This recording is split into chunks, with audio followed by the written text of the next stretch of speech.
afternoon, HD. It ain't on yet.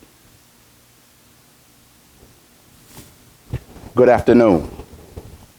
Is it on yet? Good afternoon, HD. I don't need no mic, just hold it, brother. They too close, I'm good. My name is Dyrell Muhammad, and I'm the CEO of Crisis Management Unit. Now, a crisis is a result of mismanagement. Thank you, family. A crisis is a result of mismanagement. But the way to correct a crisis is management. And one of the things that I do, and we do real well, is crisscross Washington, D.C., and sometimes nationally, to deal with normally the problems that everybody keep talking about but don't have the solution to. But I'm a Washingtonian, and the thing for me in 2024 that is so dear to me is our young people in the street, but more so U.S. students. Now, Washington, D.C. students is exposed to more gun violence than their peers. Let me say that again. You are exposed to more gun violence than all 50 state students combined. That's a crisis. And even though we in Washington, D.C. is not a state, it's more gun violence and killing amongst our young people and students than all 50 states combined. And this is why I decided, with the brothers that came in with me, to go around to all high schools on a Stop the Killing tour. Not more so for you, but more so what you have to deal with coming to school, in school, and leaving school. Now, we know that there's a crisis because we deal with it. And I'm strong in this community. I come up around Kenilworth. I was a part of the NOI dope buses that cleaned up Kenilworth and Mayfair in the early 80s. I'm strong up Lincoln Heights. I have some family members up Lincoln Heights and Clay Terrace. And the beautiful thing for me, I want to thank your principal, Massey, and Mr. Morgan for allowing me to come back, because I've been in here before last year based on the stuff that's going around, but it's amplified more dealing with what you have to deal with, meaning the robberies and the killing, because that thuggish mindset is getting close to you as you trying to get an education. So I wanted to get that out of the way before I deal with what you have to deal with. Now, the psychologist teaches us that being ignored has the same chemical reaction in the brain as if you was physically punched or abused. Now, let me say that again.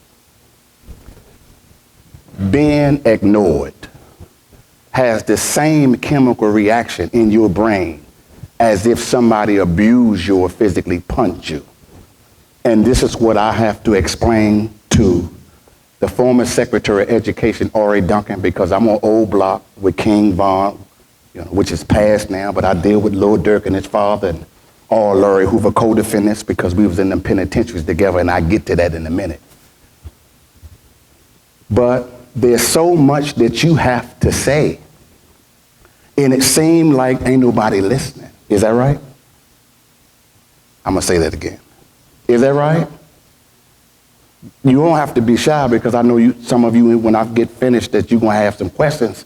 And this is why we come, because at the end of the day, you have to have the opportunity to express what's on your mind. And what bothered me the most is we didn't have to, older folks, we didn't have to come and deal with what y'all have to deal with today. Like Mr. Reed said, crimes was being committed in Washington, D.C. and all over at the time. But what y'all got to deal with, there's no model, there's no guide to have, for y'all to have to go back and look at how to deal with it, because at the end of the day, what moves me and us around the movement that we got going on is, I often ask myself, how do y'all deal with it? You know, this is deep. And that's what moved me. That's what I told Merle Bowser, because I'm around all of them because I'm in the street, and I get into that in a minute. And like I told her, it's not no policies going to correct what's going on in Washington, D.C., because at the end of the day, if it was your child, your response would be different. Matter of fact, early this morning, I was invited to go down to a news conference with her. Today, I declined because I don't care about nobody's politics. Money don't move me. What moves me is to see that you have a future. Some of you going to go to college. Some of you going to be successful. But to watch your life being snuffed out, I definitely got a problem with that, and I don't get paid for what I'm doing. And my life is on the line, believe me, and I get to that in a minute. Is everybody all right? I just wanted to make y'all comfortable because at the end of the day, this is our 4th or 5th school. Is that right, Chopper? And the response is always the same. What I mean, the response is always the same. 4 to 10 students is truant in Washington, D.C. That's a crisis. You don't want to come to school. It's not that you don't want to learn, but you don't want to come to school because of what's transpiring around the school. And the police can't deal with it. And for me, I have to deal with those that talks about they got programs to deal with it, because I call them financial mercenaries, meaning they hustling the death of you. I'm going to say that again. That's one of the problems in Washington, D.C., because everybody got something to say, but when it comes down to establishing a relationship with y'all, it ain't happening. And in order for there to be some kind of solution to this problem, that means that myself and other people have to establish a relationship with y'all, and this is why I ask y'all for some kind of response, because I'm not coming here speaking to you. When I come to these schools, that man, Mr. Morgan, can call me anytime, and I'm crisscrossing through the traffic to make sure that one of y'all is not threatened or robbed, because that's what's transpiring around these high schools. There's a heavy police presence in the community in Washington, D.C., so these little thuggish brothers, at this moment, it's pushing up around all of the schools, committing crimes against you in terms of robbing you for your coats, tennis shoes, laptops. So that's what's going on now, all around these high schools. In 2 weeks, we will be going up Cardozo. I'm up on 14th and R Street, 14th and W Street, 14th and Columbia Road, 14th and Harvard, Fairmont. I'm crisscrossing this city. Every day I spend $300 worth of gas each week crisscrossing these cities. I'm up there by Roosevelt. I'm on Georgia Avenue. I'm on Kennedy Street. I'm on Crittenden Street. Because the same thing that's transpiring around your school is transpiring around all of these high schools. And I'm telling them little brothers, straight up, because I have the gravitas to tell them, leave these students alone. Now, the question that I'm going to ask you, and I don't want you to answer, what role do you play? I'm going to say that again. What role do you play? Because you're a student, you're not in the street. What role do you play? Because what I'm going to say is probably shock you like it does the other students in the high schools. I had 35 years to life with no parole. I get the same response, damn, right? I had a first-degree murder charge. See, it's the game. I always hear the brothers laughing, right? And my response is always the same.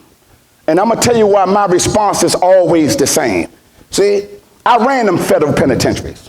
I did 15 years in solitary confinement. I'm going to say that again. I had 35 years to life with no parole. I did 23 years. I did 15 years in solitary confinement. I was in 12 penitentiaries. I opened up the notorious Big Sandy. I've been in all 7 regions of the Bureau, and I ran all of them. And what I mean by I ran all of them, see, I'm seeing a little young brother smirk, right? But I'm going to tell you something in a minute, because all it takes is a decision, and I know you're going to be there.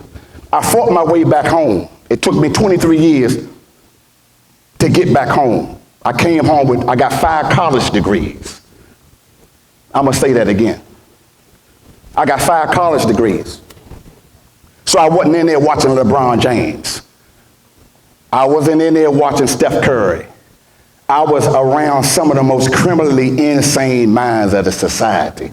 And guess what, H.D. Woodson? I watched the little brothers out of Washington, D.C. that's doing all this killing, and that's what I tell them when I crisscross at night, because I'm out 12, 1, 2, 3 o'clock in the morning, crisscrossing across this city with them Calicos and Dracos, right? And I'm dealing with them, and that's the first thing that I tell them. You see, when you go up that D.C. jail, you're not going to take that Calico and that Drake up with you. And when the hood episode is over, see, because you're playing game on Instagram, you're playing game on Facebook, you're trying to be something that you could never be, and you taking a life that you didn't create, and when you go up that D.C. jail and you go in one of them federal penitentiaries, I'm going to tell you what they're doing. They're getting on medication. See, when it's all said and done, and you realize you got 120 years, and you know your mother can't help you, you know Mr. Morgan can't help you, you know the Principal Massey warned you, and ain't nobody there to help you. Now we try to check out because the pressure of the reality of a decision that we made in the hood, that we ain't never coming home. And that's what motivated me, because I had to deal with that with all of those young men from all of those states. And that's how I met Larry Hoover co-defendants, all of us home, because for me, I made those federal penitentiaries a decent and safe place to live. And this is why I travel around the country and try to help them get Chicago and Atlanta, and Wisconsin and Michigan and Philadelphia, because all of us were stuck in those penitentiaries.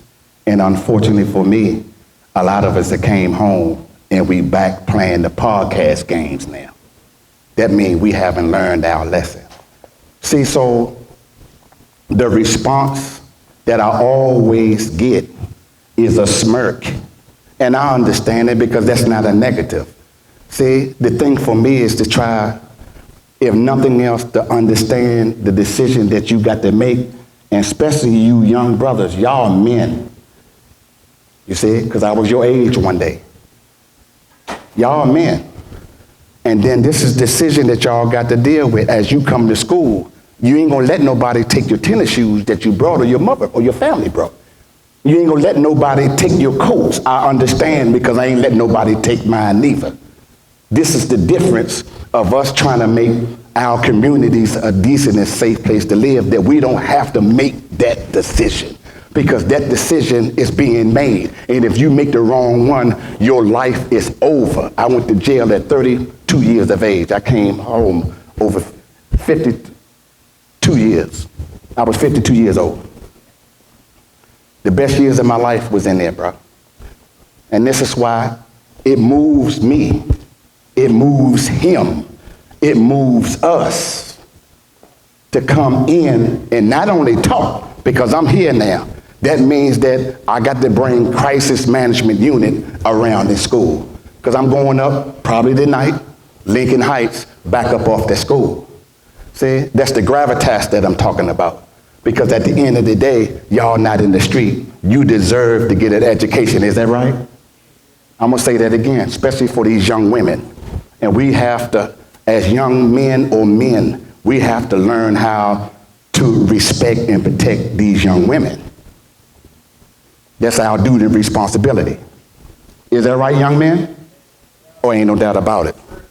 Now, what I'm ready to say is the second phase. of what's so important for us at this time because you in school as a student. Remember this. School is a house of correction. Let me say that again. School, you in school, you not here to play. Little brother, you not here to chase little sister. And little sister, you not here to chase that little brother. You here to get an education. And I'm going to tell you why I educated myself in that prison. It wasn't mandatory that I came home. And I had to live with the reality that I was going to die in prison. But I prepared myself to come out here and be successful. One of the degrees that I got a business degree where I do personal security for some of the artists that you like Puffy and Jay-Z and Temptations. That's what we do. And this is why I prepared myself to come home to work for myself, because I knew the conviction that I had in the things that I like to wear, I wasn't going to be able to give a legitimate opportunity to wear the clothes that I like and drive the cars that I like. So I had to prepare myself while I was in there. And all the money that was sent to me, I paid my way through college and prison. That's why right now I'm a case study. I'm tied in. I teach the high intensity for CSOSA, which is the DC probation system. Let me say that again. I teach the high intensity for CSOSA. Those guys, some of them is doing all the killing, but they on probation. They ain't got caught yet. They give all of them to me, based on me being a model, how to reacclimate themselves to stay out in the street. Some of them I'm linking to mental health because they crazy as hell. Anytime you can take somebody's life about a disagreement, something wrong with you, is that right? Oh, don't nobody want to say nothing.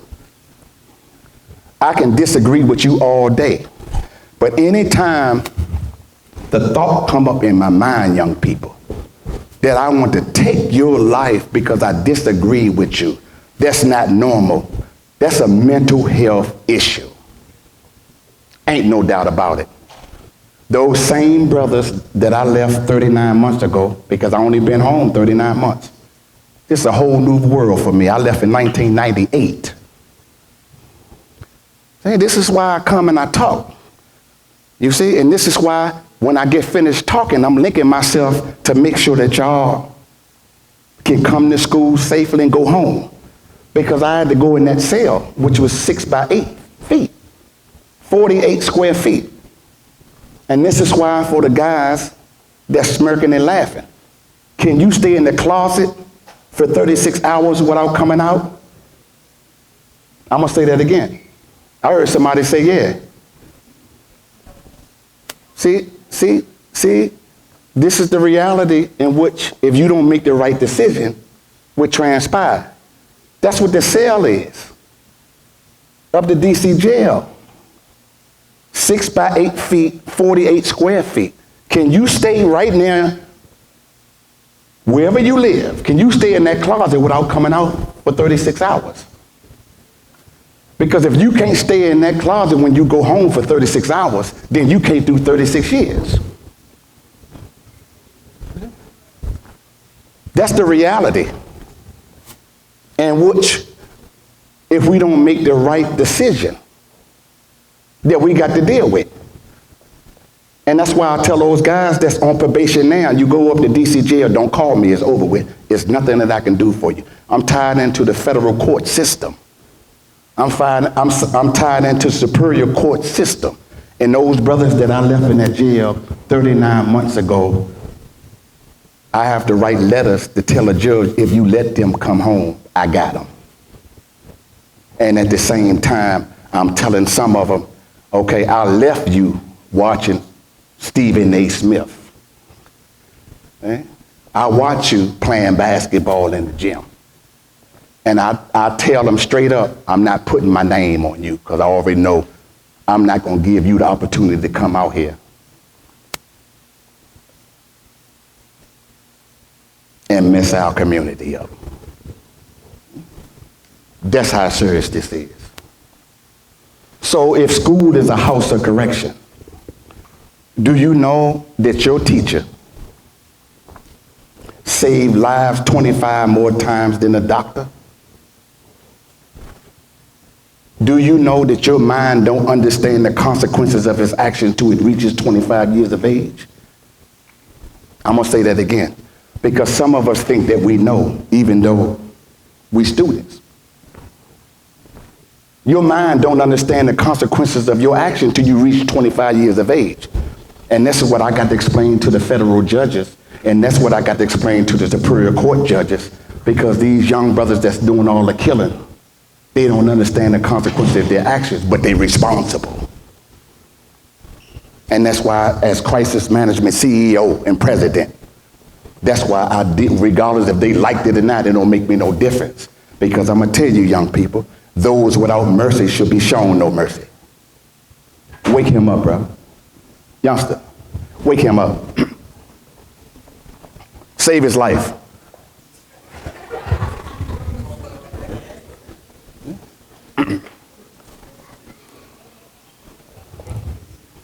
Put some water on your face.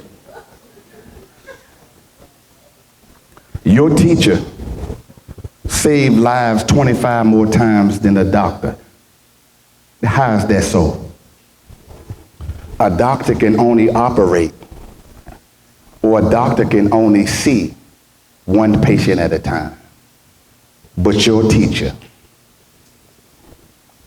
have to shape, form, and fashion 25 students' minds simultaneously. That's why I said wake the young brother up. Because there are going to be some decisions real soon. Just like every day, everything ain't peaches and cream when I go in them neighborhoods. And they got them calicos in their hand. They got them Dracos in their hand. I got a contract on 19th and Minnesota Avenue where they spinning the block at night. And I got the call to see if it's cool for me to go down there, because I'm coming out of there. Right? When that killing was happening last year on Good Hope Road, 16th of Good Hope Road, I was down there every day, the police on one side, and I was on the other side. And the reason that I was on the other side is so bad amongst us in our community that they was killing each other right in front of the police, and the police wouldn't get out that car. See, this is what y'all got to deal with, particularly you young brothers. And it got so bad that we don't even have we don't have the respect that we should have for these little sisters. That's why I'm here. I ain't here to be talking to y'all, because I heard a wise man say that y'all the best generation that was ever produced, and you are. You brilliant. Ain't no doubt about it in my mind. Highly intelligent. Ain't no doubt about it in my mind. And what hurt me and moved me, you shouldn't have to live under fear like that and not have the opportunity to just live your life. There's a crisis in our city and everybody talking about it. But we got very few people that's coming out in the street with us. I told Merrill Bowser, I don't want your money. You see, because then I have to have I don't. I'm good. Me and brother good. We good. Ain't no doubt about that. And see, the reason that we good, because we learn how to do something for ourselves, and this is why I use the terminology, we got our own business, we doing our own thing, because there's going to be a time where you're going to have to speak the truth regardless. See? And the truth for us regardless is, if it ain't their family member, they don't care. Because if they did, you wouldn't have to live like you live in the neighborhood. And this is why in the next probably 30 minutes, we're going to have a question and answer and get your questions together. And this is why I'm setting it up beautifully that you can ask some questions. Because what we don't like to do, and this was my problem when I was your age, I didn't have a problem with school. The thing for me is I wasn't in school doing the right thing like y'all is. I'm playing. I'm in school playing. I'm talking like these little brothers right here. And you forced me to say what I've been saying in each high school. If you don't respect, then what do you expect? Do you know that the mind can not have two thoughts at one time? You can't listen to me as I'm talking and you talking, because the mind can only have one thought at a time. At least give us the same respect that you demand, because you demand respect, but at least give us the same respect that you want on this side. At least that. At least. And this is where the discipline come in at. And I had to say the same thing to Baloo. And it was bad for me, because at the end of the day, this stuff is serious when you're talking about your life. And you can't pay attention as if it's a game. So if you can't pay attention to me, you're not paying attention to your teacher. That's why I'm talking about education and your teacher.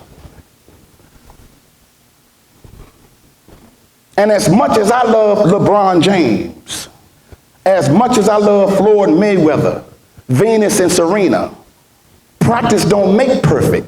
Perfect practice make perfect. I'm going to say that again. Practice don't make perfect. Perfect practice make perfect. Because if you practicing wrong, then the result is going to be what? That's why I'm telling you, listen, bruh, because there's going to be decisions you're going to have to make. Bruh, I got to make them every night when them brothers got them guns in their hand, telling me I ain't coming in the neighborhood. And I'm saying I'm coming. All over the city, Southwest, 1st Street, searching quarters, up the street, Kenilworth.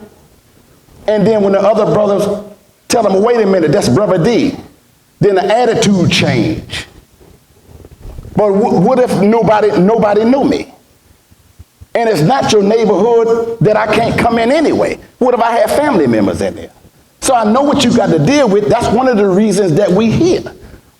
So I mentioned LeBron James and Steph Curry and Floyd Mayweather, and I mentioned practice don't make perfect, perfect practice make perfect. Why? All of them had a coach. Like you got a principal, like you got a teacher. All of them had a coach. Even though they was gifted and talented, they still had a coach. And guess what? All of them paid for correction. You don't see the practices. You just keep seeing Steph Curry hitting threes and closing his eyes and doing a shimmy. You see? But he's a coach. You don't have to pay your teacher, but you won't pay attention. That's the key. And it boils down to, bruh, myself. Because I didn't pay attention when I was in school. And you know what hurt me the most? At 57 years of age, bro, I got 5 college degrees, all right? What hurt me the most is this. I had to go to jail to get an education, bruh. That's why I'm talking about education. I had to go to jail to get an education. I had to go to jail. I had the same opportunity that all of y'all had. I had to go to jail with 35 years to life with no parole to get an education. So I told, man, wait, that's why I said wake him up. Because you in school. Because you in school, let me say this. Illiteracy and crime is connected. Let me say that again. Illiteracy and crime is connected. And the link between academic failure, delinquency, violence, and crime is wedded to reading failure. Let me say that again. The link between academic failure and delinquency, violence, and crime is reading failure. That's why I'm talking about education. And this is why I'm talking about your teacher, but I'm more so talking about you. Let me say that again. I'm more so talking about you because they build jails based on a 4th grade population reading level. You got 122 federal institutions. Each one of them was built on a 4th grade population reading level, meaning if you can't read, by the time you leave 4th grade, meaning when you are 9 and 10 years old, that is the projection that they use to build those 122 federal institutions. And this is why I'm telling you, pay attention. Because it's only through reading that you can develop your intelligence. Okay? I'm going to say it again. It is only through reading that you develop your intelligence, not with this phone. It's only through reading. That's how the Creator designed it, to read. Now, the mind was created to solve problems. So if the mind is not solving problems, then the mind starts creating problems of itself. Let me say that again. I'm going to tell you what you got to deal with before you can get to the school, because it's a jungle out there. Your mind was created to solve problems. See? And that's why I asked the brothers, just give us the respect to just listen, because the mind was created to solve problems. And everything that you see built, came out of somebody's mind.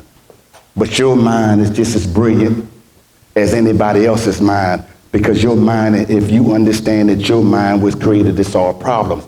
But if the mind is not solving problems, check this out, HD, then the same mind, meaning your mind and my mind, start creating problems of itself. And that's what you see in the neighborhood. Them little brothers' mind ain't solving no problems. So now you start creating problems because you ain't solving none. Now the problem that you start creating is, as you are in school trying to solve problems, and they not trying to solve problems, they start creating problems for you, because they not solving no damn problems. And that's why we risk our life the way that we do, because we already know what the solution is to it. Eh? And you ain't gonna stop, not you, and they not gonna stop until they are taken out of the neighborhood. That's why me and brother is here. So we can't have the same mind that solved the problem to cause the problem. And you not the problem, you in school. You ain't no problem, you in school. You know? So since you in school, you got to make sure that you take your education seriously, because that's what's going to allow you to go out and be successful. When you on your way to school and you see the adults 10, 15, and 20 years older than you, you already see the reality of the wrong decision. All those brothers and sisters that are addicted to alcohol and drugs, of course 20 years ago they was in school, 15 years ago they was in school. That's what I tell the brothers on Martin Luther King Avenue and Malcolm X. I'm up there every day dealing with that. When they killed that little girl 2 years ago, I was one of the first ones up there. She up there with her father. But her father playing games on the strip with his little daughter. And they come through to get him, but his daughter. That's why I keep talking about the decisions, and this is why I say, young brother, shh. What role do you play? Because you really, two things can't occupy the same space at the same time. Either you're going to be in school as a student, or you're going to hang out with the thugs. You in school, they on the block. That's how serious your decision is. Either you're going to listen to the faculty and your teachers that's qualified to teach, or you're going to come in here, laugh, play, until something happened to you. Because I'm a living witness of it. I made the decision. 35 to life, no parole. That's why I'm a case study in the city. I'm a case study nationally. tied in to former President Barack Obama for the work that I'm doing. And that's why I risk my life to save y'all's. Because at the end of the day, it's the decision that all of you got to make, HD. It hurt me to my heart pulling up and 2 police was out there. And naturally I asked what's the problem now? Somebody jumped out of the car with a pistol to try to rob. I say, man. I say, man, wait a minute, man. Told Chopper the same thing when he pulled up. Same problem. You can't even get to school without somebody putting a pistol in your face. Don't have enough respect for you. You're not in the street. Or are you? Or are you? Because I was. Until I had to make a decision. And the decision cost me the best years of my life. To the point that even on the inside, I had a decision to make. Am I going to go with the gravitational pull, or am I going to try to save the rest of us based on what I knew? And I made the right one for myself and everybody else because the majority of us is home. And that's why they calling me around different parts of the city and different parts of the states to try to help them do what we did in those federal penitentiaries.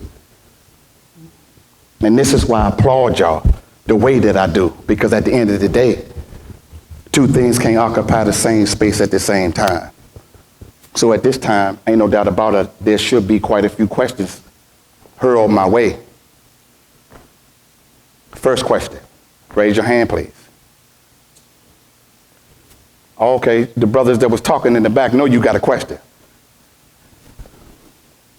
Huh? Stand up, sis. What's the question?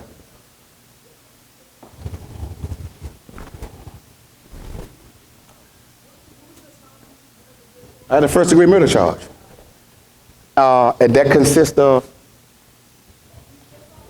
that's what they said. And this is the difference. See, you have first-degree murder, which they say is premeditated, meaning I meant to do it. You had second degree, and then you got manslaughter. And this is the difference. Ain't none of that in Washington, D.C. Ain't no self-defense, ain't no hold your ground, ain't none of that. If you was fighting somebody, young brother, and you took his gun and killed him, of course, that's how I got home. Okay, this what happened. Just briefly. You know, and this is what we have to deal with in our community, because there's no standard and principle amongst us. Little guy caught a charge and say that he seen me do it. He caught a charge. He had 6 distribution charges, meaning he was selling drugs around in the neighborhood. He caught a charge and say that he seen me commit the crime, and then went into the jail and said, well, I lied on the man. And they knew that he lied. See, once you get in that system, the gravitational pull of the judiciary system is too strong. It took me 23 years to fight, because at the same time I was in jail, didn't have the money for no lawyer. I had to go in the law library. That's how I got the 5 college degrees. I was in the law library, and all the money, I wouldn't buy no commissary. That's why I came out the way that I am, tip-top shape. I eat 1 meal a day. 1. Tip-top shape, bro. All the money they sent me, I took it and paid for my college books. I studied 8, 9, 10 hours a day for 23 years. So I wasn't watching television. I was in my cell reading books. And when I came home, I hit the ground running. I came home during COVID. And I'm watching on CNN, DC destroyed, the world destroyed. Now, taking this consideration, I left in '98. I'm still learning how to use the phone. When I left, they had telephone booths on the corner. I only been home 39 months. This is a whole nother world for me. and they got to help me. See, I got a business, yeah. I got a degree in business, but they got to help me. I just learned how to use the Waze and Google to get around. And this is what I'm explaining, because I'm not coming here pontificating to you. You brilliant, ain't no doubt about it. Highly intelligent, it's no doubt about it in my mind, but the decision that you are forced to make. See, you forced to make these decisions. Yes, ma'am. What was the other question? Well, I'm going to tell you the beautiful thing for me, right?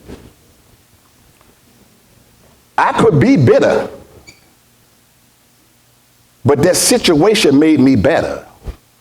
All I did was change the vows. Now, we already know what the vows is, right? Is that right? We're in school. We know what the vow is. Right? I took, in the word bitter, I removed that I and replaced it with a what? Thank you. So I came out better. See? So the thing for me was, and is this. He home, I ain't thinking about him. I know where he at, I ain't thinking about him. Because I ain't going back. And this is why I do the things that I do, because I keep circling back to your decision. See, it's your decision and ain't nobody else's decision. At the end of the day, it's yours. You can't blame it on Principal Massey. You can't blame it on Mr. Reese or nothing. That's why I keep talking about education and your teacher. At the end of the day, it's your decision what you going to do.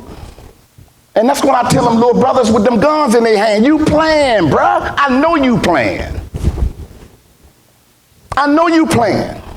I deal with the federal penitentiaries where ain't nothing there but them killers from all over. You playing. Now you ain't got no gun. You ain't got your man with you. Now you scared. Now you joining gangs. And sometime, because D.C. is not a state, you kill somebody's family member. And when you go in there, ain't no homie nothing. Ain't nobody getting in between it because you killed somebody's cousin, uncle, niece. You got to deal with that. And you ain't got no gun in your hand. And ain't nobody stepping in between that. Because if you killed my family member, you have to see. You know how it goes. This is why I'm saying to you young brothers, because they pressing up on y'all now. And you got to make the decision. And ain't nothing wrong with calling Mr. Reese and saying, no, I'm telling you, bro. I'm telling you. Because you're going to have to do what you need to do to not to make the decision, because it's easy, bro. Telling you it's easy.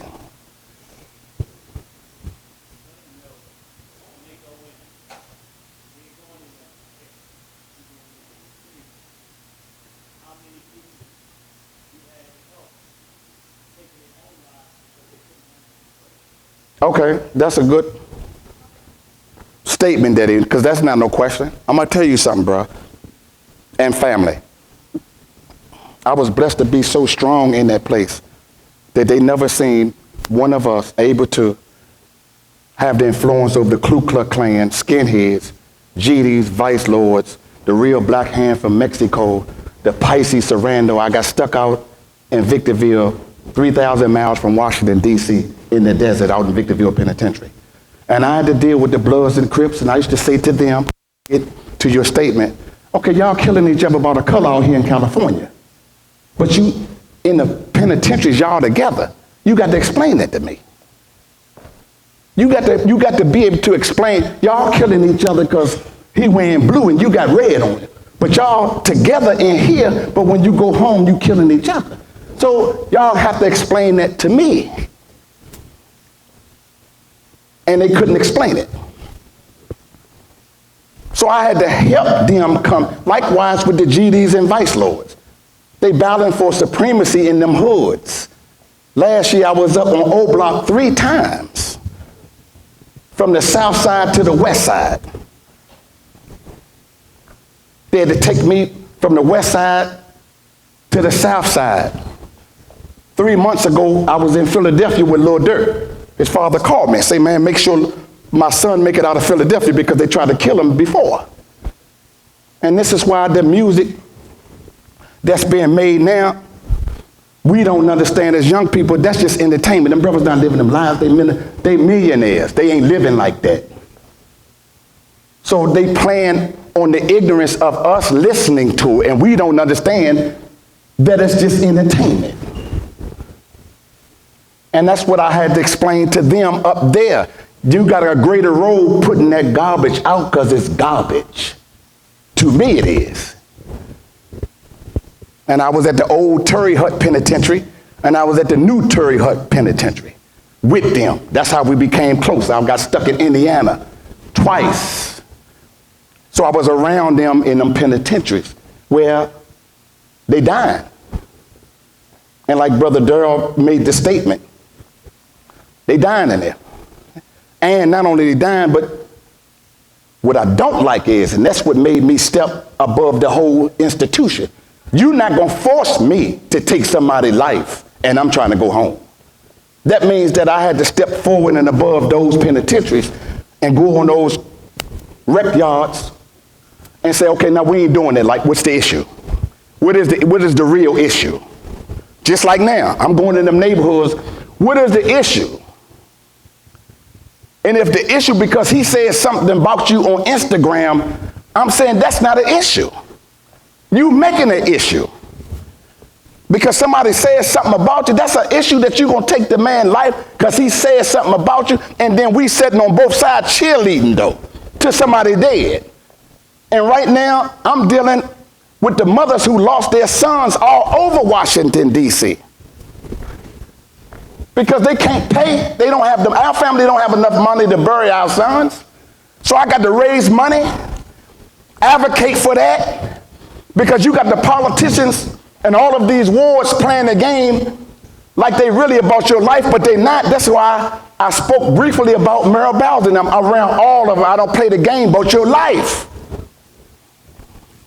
He don't play the game about your life. We ain't coming here to speak to y'all, because once this, we going up Clay Terrace, I'm going to find out what's going on Kenilworth, and I'm going to find out what's going on in Lincoln Heights. And the same influence that I had in them penitentiaries, more so out of our homies in Washington, D.C., the older ones going to have to get involved, because what you don't understand is the older ones is fostering y'all to deal with each other. See, that's what's going on around this school. Y'all really don't have no issues with each other. It's the older ones in Kenilworth, the older ones at Clay Terrace, and the older ones at Lincoln Heights. I got family members, Clay Terrace, Lincoln Heights, I know exactly what's going on up there. Sometimes I got to go up there and deal with it. That's why I thank this man for allowing us to come back, that I can explain to you that crisis management got your back. Whether you disagree or not, it don't make a difference. The thing for me is I keep harkening back to what decision are you going to make when you confront it. That's the key. Then I'm watching more students go to jail because I see the box on their ankle. That means that they tied into the judiciary system, which is designed to swallow you up. That's why I come to talk to you, man. And I'm watching us sit back and watching these little women, our little sisters being violated, and we laughing about it. But if it was your family member, what you would do? Last question. Yes, sir.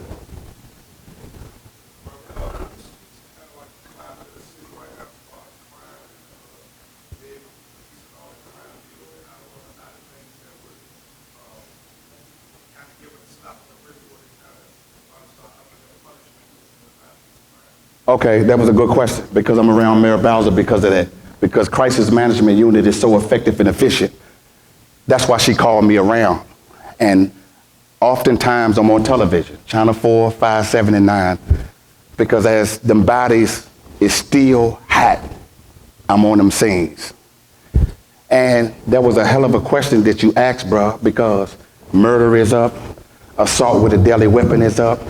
You know the reason that they carjacking? They're not carjacking to spin the block. Our young people is carjacking because it's a housing issue. See, it's a housing issue.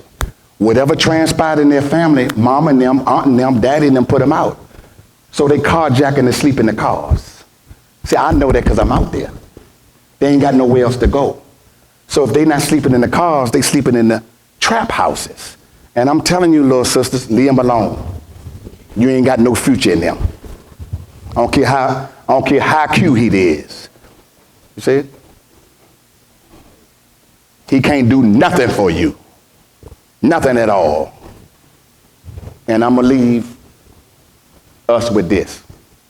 There's a virus, brother, to answer your question. We got a new virus called HIV mentally, which stands for the hood infected virus. I'm going to say that again.